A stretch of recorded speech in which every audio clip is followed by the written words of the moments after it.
जय श्री राम। प्रेमी भक्तजनों, प्रेमी भक्तों, जो मनुष्य भगवान के इस रहस्य को समझ लेता है वह भगवान से एक क्षण भी दूर नहीं रह सकता, अर्थात भगवान का एक क्षण का भी वियोग वह मनुष्य सह नहीं सकता। प्यारे भक्तों, कौन सा वो रहस्य है इस वीडियो में जानेंगे, ध्यान से सुनिएगा। प्यारे भक्तों, भगवान का जन्म असाधारण है, स्वतंत्र है और वे माया के स्वामी बनकर आते हैं। अपनी प्रकृति को अधीन करके अपनी योग माया से प्रकट होता हूँ, ये गीता के अध्याय 4 में भगवान ने कहा है। प्रभु का शरीर अनामय है, अर्थात सारे रोग और विकारों से रहित दिव्य है। हमारा जन्म सुख दुख भोगने के लिए हुआ करता है, परंतु प्रभु साधुओं की रक्षा, दुष्टों का नाश और धर्म की स्थापना करने के लिए प्रकट होते हैं। प्यारे भक्तों, वे अपनी दिव्य विभूतियों के सहित योग माया से अवतरित होते हैं, भक्ति के द्वारा देखे और जाने जाते हैं।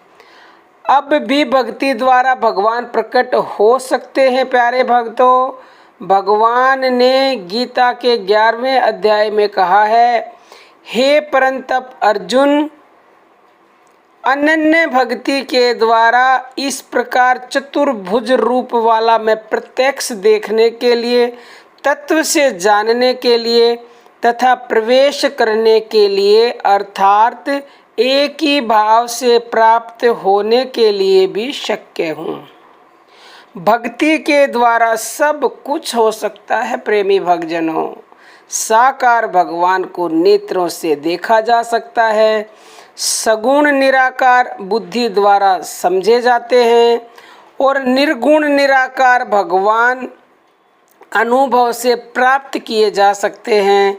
ज्ञान रूप नेत्र वाले ज्ञानी जन ही भगवान को तत्व से जान सकते हैं। प्यारे भक्तों, कृष्ण अवतार के समय उनका साक्षात दर्शन बहुतों ने किया था, परंतु प्यारे भक्तों, उन्हें तत्व से जानने वाले थोड़े ही थे। भगवान जन्मते मरते हुए से प्रतीत होते हैं, पर वास्तव में उनका अवतरण और तिरोभाव है, जन्मना मरना नहीं है। प्यारे भक्तों, जैसे अग्नि हर जगह व्याप्त है, परंतु कोशिश करने से चाहे जहाँ प्रज्वलित हो जाती है और अंत में विलीन भी हो जाती है, परंतु न दिखने पर भी वहाँ वस्तुतः अग्नि का अभाव नहीं होता, अर्थात दिखती नहीं है, फिर भी अग्नि हर जगह है।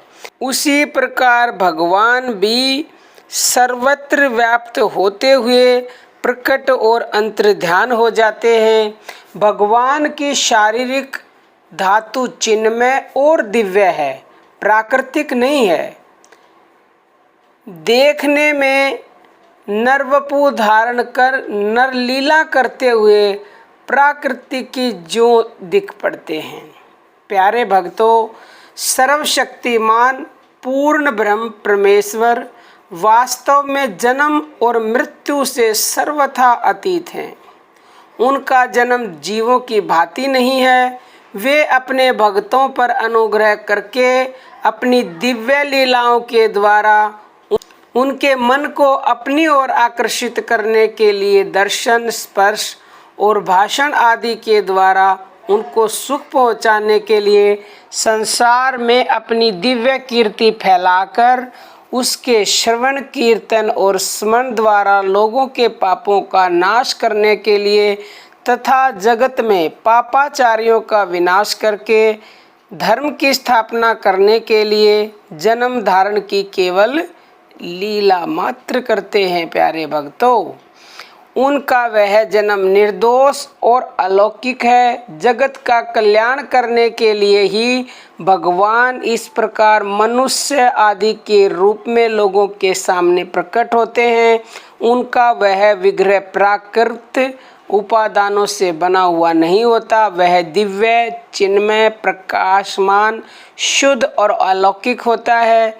इनके जन्म में गुण और कर्म संस्कार हेतु नहीं होते। प्यारे भक्तों, वे माया के वश में होकर जन्म धारण नहीं करते, किंतु अपनी प्रकृति के अधिष्ठाता होकर योग माया से मनुष्य आदि के रूप में केवल लोगों पर दया करके ही प्रकट होते हैं। इस बात को भली भांति समझ लेना, अर्थात इसमें किंचित मात्र भी असंभावना और विपरीत भावना न रखकर पूर्ण विश्वास करना और साकार रूप में प्रकट भगवान को साधारण मनुष्य न समझकर सर्वशक्तिमान, सर्वेश्वर, अंतर्यामी, साक्षात सच्चिदानंद घन पूर्ण ब्रह्म परमात्मा समझना। भगवान के जन्म को तत्व से दिव्य समझना है। प्यारे भक्तों, इस तत्व को न समझकर भगवान को साधारण मनुष्य समझने वालों की भगवान ने गीता में निंदा की है और 10वें अध्याय के 3 श्लोक में इस तत्व को समझने वालों की भगवान ने प्रशंसा की है। जो पुरुष इस प्रकार भगवान के जन्म की दिव्यता को तत्व से समझ लेता है, उसके लिए प्यारे भक्तों, भगवान का एक क्षण का वियोग भी असह्य हो जाता है। तड़पने लगता है वो बुरी तरह से, क्योंकि वो उस तत्व को जान गया है।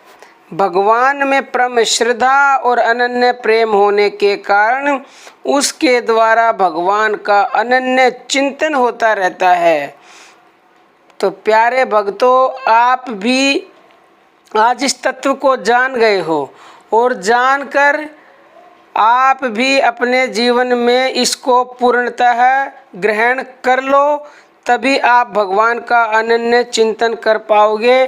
क्योंकि ज्ञान जब तक नहीं होता, विश्वास किसी चीज़ पे नहीं होता, तब तक आप पूर्णतः वो काम नहीं कर पाते हो। तो आज आपको ज्ञान हो गया है, इस तत्व को आपने समझ लिया है, तो अब आप भी भगवान का वियोग एक पल भी मत सहो। प्यारे भक्तों, इतनी तड़पन पैदा कर लो अपने अंदर।